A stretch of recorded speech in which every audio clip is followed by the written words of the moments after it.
Hello dear student, you all are welcome in BSc Part 1st. Myself Dr. Savita Meena, Assistant Professor in Department of Chemistry at Swami Vivekanand Government College, Khetri.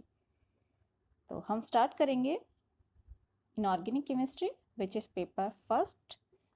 तो paper first start करने से पहले हम student आप सभी को introduce करवा देते हैं सिलेबस से। तो जो केमिस्ट्री का सिलेबस है, पूरा सिलेबस आपका 3 पार्ट्स में डिवाइडेड है, paper first, paper second and paper third. और इनकी जो मार्किंग है, ईयरली मार्किंग एग्ज़ाम के लिए 33, 34, 34 और आपके प्रैक्टिकल्स होंगे 50 मार्क्स के एग्ज़ाम में। टोटल मार्किंग है 36 minimum marks for passing and 18 for practical. तो एग्ज़ाम में आपके 10 क्वेश्चंस आएंगे। आपको 2 क्वेश्चन हर यूनिट से मिलेंगे, तो टोटल 5 क्वेश्चंस आपको अटैम्प्ट करने हैं फ्रॉम एवरी यूनिट। तो यूनिट्स कौन कौन सी हैं, किस तरह से डिवाइडेड है, उसके लिए यहाँ हम देखते हैं। पेपर है आपका CH101 इनऑर्गेनिक केमिस्ट्री, जो मैं आपको पढ़ाऊँगी। और इसके लिए यूनिट फर्स्ट में आप देख सकते हैं आयनिक solid which is first chapter. In ionic solid, we will discuss ionic structure, radius ratio effect, coordination number, limitation of radius ratio rule, lattice defects, semiconductors, lattice energy, and Born-Haber cycle. Solvation energy and solubility of ionic solid, polarizing power of polarizability of ions and Fayon's rule. इसी का जो second chapter है वो है आपका metallic bond. तो उसमें हम स्टडी करेंगे free electron, valence bond and band theories. In third chapter we will discuss weak interaction in hydrogen bonding और वैन डर वाल्स फोर्सेस। तो ये आपका यूनिट फर्स्ट है, जिसमें से आपको 2 क्वेश्चन मिलेंगे एग्जाम में, एक आपको अटैम्प्ट करना है। नेक्स्ट यूनिट की बात करते हैं। नेक्स्ट है सेकेंड यूनिट। सेकेंड यूनिट का फर्स्ट चैप्टर है कोवलेंट बॉन्ड। कोवलेंट बॉन्ड में हमारे पास जो टॉपिक्स हैं वो हैं वैलेंस बॉन्ड थ्योरी और इसकी limitations, directions and shapes of simple inorganic molecules and ions, valence shell electron pair repulsion theory, जिसको हम VSEPR थ्योरी भी कहते हैं। ये हमें बात करनी है इसमें NH3, अमोनिया, हाइड्रोनियम आयन और वाटर। उसके अलावा आपका है ICl2, ClF3, SF4, S3O+। Second chapter unit second में है मॉलिक्यूलर ऑर्बिटल थ्योरी, जिसमें हम डिस्कस करेंगे homonuclear and heteronuclear diatomic molecules, multi centre bonding in electron deficient molecules, bond strength and bond energy, percentage ionic character from dipole moment and electronegativity difference. Unit third में हम बात करेंगे S block elements की और periodicity of P block elements. Unit fourth में बात करेंगे some important compounds of P block elements. और सेकेंड चैप्टर है यूनिट फोर्थ का केमिस्ट्री ऑफ नोबल गैसेस, जिसमें हम केमिकल प्रॉपर्टीज़ पढ़ेंगे उनकी, और जिनॉन की स्ट्रक्चर और बॉन्डिंग इन जिनॉन कंपाउंड्स पढ़ेंगे। यूनिट फिफ्थ है जिसमें 2 चैप्टर है न्यूक्लियर केमिस्ट्री और रेडियो केमिस्ट्री। तो इन 2 चैप्टर को हम पढ़ेंगे यूनिट फिफ्थ में। तो यहाँ पर ये सिलेबस कंप्लीट होता है। इसके बाद अब हम स्टार्ट करते हैं चैप्टर। तो स्टूडेंट, यहाँ पर हम फर्स्ट यूनिट का फर्स्ट चैप्टर शुरू करते हैं, आयनिक सॉलिड्स। आयनिक सॉलिड में जो हम फर्स्ट टॉपिक स्टार्ट करने जा रहे हैं वो है रेडियस रेशो। तो अब रेडियस रेशो क्या है, किस तरह से इसका इफ़ेक्ट होता है आयनिक सॉलिड्स पर, इसके बारे में हम पढ़ेंगे। तो फर्स्ट है radius ratio effect and coordination number. तो एक एक करके हम बात करते हैं। Coordination number. कोऑर्डिनेशन नंबर क्या होता है? कोई भी एक परमाणु, सेंट्रल एटम, वो अपने विपरीत आवेशित निकटतम आयनों से घिरा होता है तो उन आयनों की संख्या कितनी होगी, उसे हम कहेंगे कोऑर्डिनेशन नंबर या फिर समन्वय संख्या। Number of opposite ions that surround to center ion. ठीक है, तो ऐसा भी हो सकता है कि कैटायन जो है वो एनायन से सराउंडेड हो, और ये भी हो सकता है एनायन है वो कैटायन से सराउंडेड है।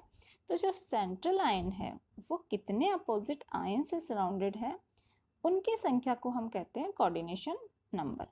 Cation surrounded themselves with as many anion as possible and vice versa. Radius ratio: when two oppositely charged ions in solids are bonded together, then the bond length d is the sum of the two radii of the different ions. मान लेते हैं हम किसी complex की बात करें। Complex में क्या होगा कि पॉजिटिव आयन भी होगा, नेगेटिव आयन भी होगा। तो पॉजिटिव और नेगेटिव आयन एक दूसरे से अगर बॉन्डेड है तो उनका जो सम होगा, अगर हम उस पूरे आयन की बात करें तो उसका जो सम होगा वो पॉजिटिव आयन और नेगेटिव आयन दोनों के एडिशन से हमें मिलेगा। तो ये तो हो गई उसके radius ratio, relation between bond length and the ionic radii. तो यहाँ पर ये जो बॉन्ड लेंथ है जिसको हम बता रहे हैं डी से, और जो आयनिक रेडियाई है उनका आपस में क्या रिलेशन है। तो जो बॉन्ड लेंथ है वो दोनों से मिलके बनी होती है आयनिक रेडियाई, पॉजिटिव आयन की आयनिक रेडियाई और नेगेटिव आयन की आयनिक रेडियाई।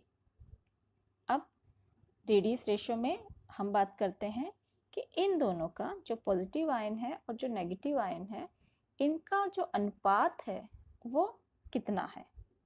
ओके, तो उसके लिए ये हमने फॉर्मूला दिया है यहाँ पर आर एफ में क्या होगा R plus upon R minus. तो आर एफ है हमारा रेडियस रेशियो जो कि पॉजिटिव आयन के रेडियस और नेगेटिव आयन के रेडियस के अनुपात को बताता है। तो इससे एक चीज़ तो क्लियर है कि जैसे ही आयनिक रेडियस है जो कैटायन की वो इंक्रीज होगी, आर प्लस है तो ये आयनिक रेडियस है कैटायन की। As the size of cation increases, more anion of a particular size can pack around it. Energy of the system will minimum as number of surrounded ions increases.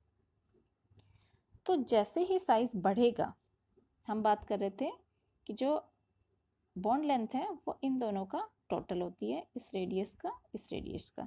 तो अगर negative ion है वो surrounded हैं central atom के, तो जैसे ही central atom का हम साइज़ बढ़ाते हैं वैसे क्या होगा, उसको अच्छे से पैक करने के लिए उसके जो चारों ओर एनायंस हैं उनकी संख्या भी हमें बढ़ानी पड़ेगी।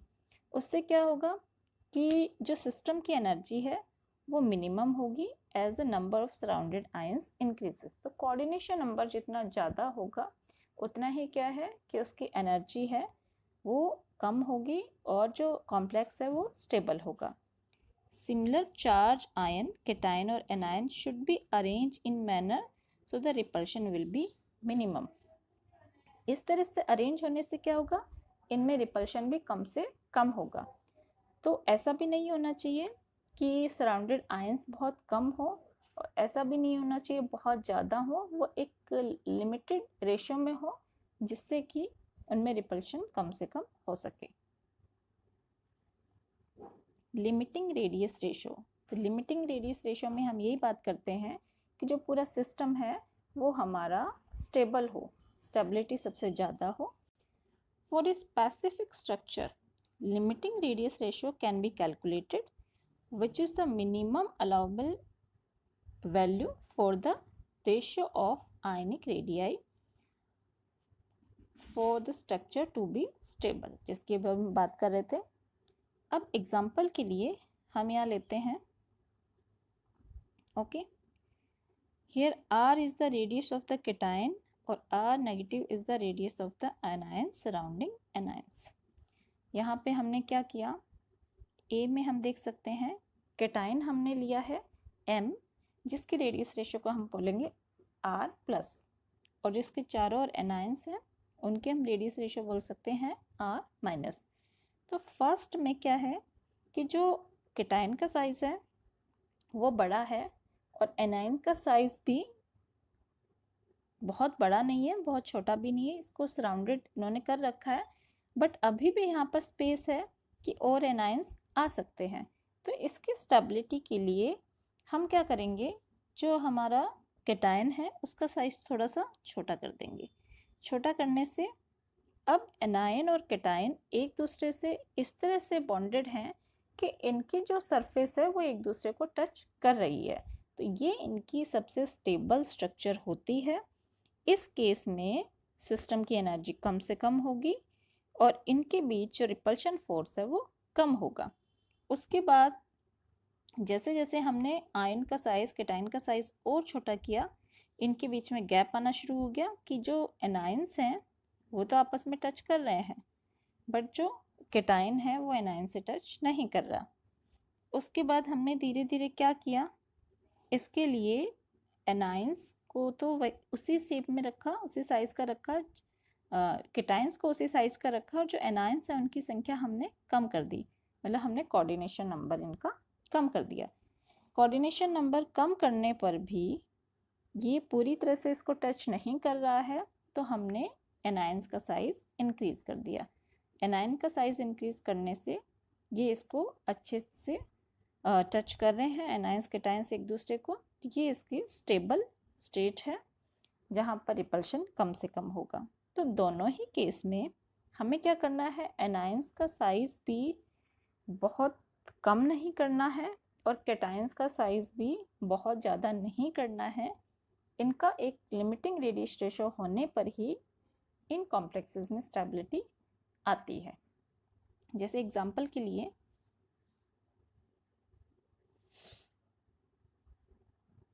ये हमने लिया, यहाँ पर जितने भी एनायन हैं उनको हमने शो किया है पर्पल कलर से, और जो केटायन है उसको हमने शो किया है रेड कलर से। तो फर्स्ट वाले में क्या होगा, जो एनायन है उसका साइज़ ठीक है और केटायन का साइज़ उसके कंपैरेटिवली बहुत छोटा है, तो ये एक दूसरे को स्पर्श नहीं कर रहे हैं, तो ये कॉम्प्लेक्स है बहुत ज़्यादा स्टेबल नहीं होगा।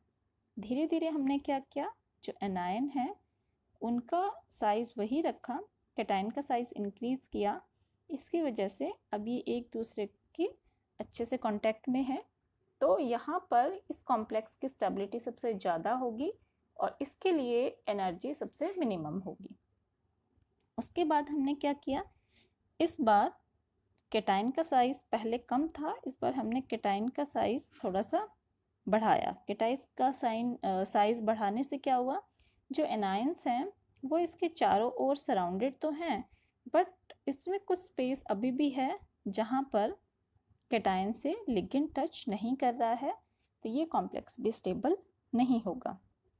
तो दोनों ही केस में हम देख सकते हैं कि जो सेकंड स्टेज है वो सबसे ज़्यादा स्टेबल है, तो केटायन और एनायन का एक लिमिटिंग रेडियस रेशियो होना जरूरी है। Size of ion increases, anions increases, size anion का इंक्रीज होगा, तो रेडियस रेशियो डिक्रीज होगी, रेडियस रेशियो डिक्रीज होगी तो जो कोऑर्डिनेशन नंबर है वो भी डिक्रीज होगा। ठीक है, इसका कुछ अदर एग्जांपल्स हम देख लेते हैं। पहले हम देखते हैं radius ratio effect on ionic structure, कि रेडियस रेशियो के चेंज होने से उनकी जो आयनिक स्ट्रक्चर में क्या चेंज आएगा। तो ये रेडियस रेशियो की रेंज है, R+ R-, इनका जो रेशियो है, अनुपात है, वो हमारा नीचे की तरफ जाने पर कम हो रहा है। तो अगर हमारे रेडियस रेशियो अनुपात है वो 0.115 से कम है, तो उस कंडीशन में जो स्ट्रक्चर है वो लीनियर होगी, और जो अपोजिट आयन है उसके लिए कोऑर्डिनेशन नंबर 2 होगा। अगर कॉम्प्लेक्स में जो प्रेजेंट आयन्स हैं केटायन और एनायन, उनका जो रेडियस रेशियो है 0.115 से 0.225 के इन बिटवीन होता है, तो उसकी जो ज्योमेट्री होगी कॉम्प्लेक्स की वो ट्रायंगुलर होगी, और जो कोऑर्डिनेशन नंबर है, कोऑर्डिनेशन नंबर जो है वो अपोजिट आयन कोई भी हो सकता है, केटाइन या एनायन, उसका 3 होगा। कैटाइंस के लिए कोऑर्डिनेशन नंबर 3 होगा। और इसी तरह से अगर रेडियस रेशियो 0.225 से 0.414 के बीच में है तो ज्योमेट्री जो कॉम्प्लेक्स की होगी वो चतुष्फलकीय होगी, टेट्राहेड्रल, और कैटाइन के लिए जो कोऑर्डिनेशन नंबर है वो 4 होगा। अगर रेडियस रेशियो 0.414 से 0.732 के बीच में है तो स्ट्रक्चर ऑक्टाहेड्रल होगी ज्योमेट्री, और जो कोऑर्डिनेशन नंबर है कैटाइन के लिए वो 6 होगा। इसी तरह से अगर रेडियस रेशियो 0.732 से ज़्यादा है तो ज्योमेट्री क्यूबिक होगी, और उसके लिए जो कोऑर्डिनेशन नंबर है कैटायंस के लिए वो 8 होगा। इन सब के एग्जांपल्स भी है। 8 कोऑर्डिनेशन नंबर के लिए जो एग्जांपल है कौन कौन से आयनिक सॉलिड हो सकते हैं वो है सीजियम क्लोराइड है और कैल्शियम फ्लोराइड है। इसी तरह से अगर कोऑर्डिनेशन नंबर 6 है किसी कैटायन के लिए तो उसके लिए जो आयनिक सॉलिड्स हैं वो टाइटेनियम ऑक्साइड है, सोडियम क्लोराइड है। इसी तरह से कोऑर्डिनेशन नंबर 4 के लिए एग्जांपल्स आयनिक सॉलिड्स में एंटीफ्लोराइड और जिंक सल्फाइड है। Now comparison between sodium chloride and caesium chloride, actual structure and their prediction by the radius ratio rules। तो यहाँ पर हम एग्जाम्पल ले रहे हैं। फर्स्ट हम देखते हैं कि ये हमने एक ग्राफ बताया है। इस ग्राफ में हम बता रहे हैं कि जैसे जैसे कोऑर्डिनेशन नंबर डिक्रीज हो रहा है वैसे वैसे कोऑर्डिनेशन नंबर डिक्रीज किसके अकॉर्डिंग हो रहा है, इनके त्रिज्या अनुपात के अकॉर्डिंग। त्रिज्या अनुपात 0.73 से 0.225 इस तरफ डिक्रीज हो रहा है त्रिज्या अनुपात। त्रिज्या अनुपात डिक्रीज होने का मतलब है त्रिज्या अनुपात होता है R plus upon R minus. तो R प्लस अगर ये डिक्रीज हो रहा है, आइदर जो नेगेटिव आयन है उनकी संख्या बढ़ रही है, आइदर जो पॉजिटिव आयन है उनकी संख्या कम हो रही है, तो उसके अकॉर्डिंग त्रिज्या अनुपात हमारा कम होगा। पर जैसे जैसे त्रिज्या अनुपात बढ़ रहा है, त्रिज्या अनुपात बढ़ने से हमें क्या पता चल रहा है कि जो हमारा जो नेगेटिव चार्ज है, रेडियस है जो नेगेटिव आयन की, वो हमारी कम होती जा रही है। अगर कम होती जा रही है मतलब हमारा जो आयन है, नेगेटिव आयन है, वो छोटे होते जा रहे हैं। छोटे होंगे तो वो ज़्यादा संख्या में कैटायन के चारों ओर सराउंडेड हो सकते हैं, तो कोऑर्डिनेशन संख्या बढ़ जाएगी। तो जैसे जैसे त्रिज्या अनुपात का मान घटता है वैसे वैसे जो कोऑर्डिनेशन है उसका मान भी, कोऑर्डिनेशन नंबर का मान भी घटेगा। कोऑर्डिनेशन नंबर जैसे जैसे घटते हैं वैसे कॉम्प्लेक्स में स्टेबिलिटी और ज़्यादा होती है, और जो एनर्जी है वो भी उस कंडीशन में मिनिमम होगी, जो हम पहले भी पढ़ चुके हैं। इसका अदर एग्जांपल हम देखते हैं। हम यहाँ कंपैरिजन करना चाह रहे हैं सोडियम क्लोराइड और सीजियम क्लोराइड। तो सोडियम क्लोराइड के लिए जो रेडियस रेशो है वो है 0.69 और सीजियम क्लोराइड के लिए है 1.08। इन दोनों के लिए हम एक चीज़ कॉमन है कि दोनों में जो एनायन है वो हमारे पास सेम है। अब एनायन सेम है और कैटायन अलग अलग है, तो इसके अकॉर्डिंग हम देखें एनायन सेम होने पर कोऑर्डिनेशन नंबर अगर सीजियम क्लोराइड का बढ़ रहा है तो उसका मेन रीज़न है कि जो कैटायन है, कैटायन के लिए जो त्रिज्या है उसका मान ज़्यादा है। तो वो हम वैसे भी देख सकते हैं कि सीजियम का साइज़ बड़ा होता है तो उसके लिए त्रिज्या का मान ज़्यादा होगा, इसीलिए त्रिज्या अनुपात भी सीजियम क्लोराइड के लिए अधिक है। जितना ज़्यादा रेडियस रेशो होगा उतना ही कोऑर्डिनेशन नंबर इंक्रीज होगा। तो हम यहाँ भी देख सकते हैं कोऑर्डिनेशन नंबर इंक्रीज हो रहा है रेडियस रेशो के साथ में। तो जो सोडियम क्लोराइड है उसके लिए कोऑर्डिनेशन नंबर है 6, सीजियम क्लोराइड के लिए कोऑर्डिनेशन नंबर है 8। सेकेंड ग्राफ में हम देखते हैं, यहाँ पर हमने त्रिज्या दिखाई है जो दोनों को मिला के है, ओके। और यहाँ पर हमने शो किया है, नहीं R नेगेटिव और ये R पॉजिटिव, ये हम शो कर रहे हैं। तो इसके अकॉर्डिंग हम सीजियम क्लोराइड के लिए देख सकते हैं ये स्ट्रेट लाइन्स हैं कुछ, तो CN4 अगर कोऑर्डिनेशन नंबर 4 है तो इन दोनों का R नेगेटिव और R पॉजिटिव का जो त्रिज्या अनुपात है वो 0.14 होगा, 0.414 होगा। और 6 के लिए ये हो जाएगा 0.73 और 8 के लिए ये इससे ज़्यादा भी चले जाता है। तो इस तरह से हम सीजियम क्लोराइड और सोडियम क्लोराइड का कंपैरिजन यहाँ पर कर सकते हैं। तो यहाँ ये हमने कंप्लीट किया है कि रेडियस रेशो इफेक्ट क्या होता है, उसका कोऑर्डिनेशन नंबर पर क्या असर हो सकता है, उसकी वजह से स्ट्रक्चर की ज्योमेट्री किस तरह से चेंज हो सकती है। नेक्स्ट टॉपिक हम पढ़ेंगे नेक्स्ट क्लास में। आज के लिए ये टॉपिक हम यहीं कंप्लीट करते हैं। Thank you student.